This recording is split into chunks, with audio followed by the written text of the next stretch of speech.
దేవునికి స్తోత్రం. ఈరోజు వాక్య ధ్యానాంశము నహూము గ్రంథం 1:15 సువార్త ప్రకటించుచు సమాధాన వర్తమానము తెలియచు వాని పాదములు పర్వతముల మీద కనబడుచున్నవి. యూదా, నీ పన్నులను ఆచరింపుము, నీ మ్రొక్కు బళ్లను చెల్లింపుము. వెదురు నీ మధ్యనిగా సంచరించడు, వాడు బుద్ధిగా నష్టం ఆయను. చూడండి, సమాధాన సువార్తమానము ప్రకటించు వాని పాదములు పర్వతముల మీద కనపడుచున్నవి.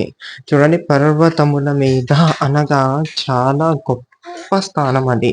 చూడండి, ఒక ప్రవక్త కర్మేలు పర్వతం ఎక్కి ప్రార్థించడం మనం చూస్తున్నాము. మోషే సినాయి పర్వతం ఎక్కి ప్రార్థించడం మనం చూస్తున్నాము. చూడండి, పర్వతముల మీద ఉండువారు తిరిగి ఇంటిలోకి వెళ్ళకూడదని మత్తయి సువార్తలో యేసుక్రీస్తు ప్రభువు రాయించాడు. అంటే అంత గొప్ప స్థానములో దేవుని దృష్టిలో ఆ సమాధాన సువార్తను ప్రకటించే వారు ఉన్నారు. ఆమేన్.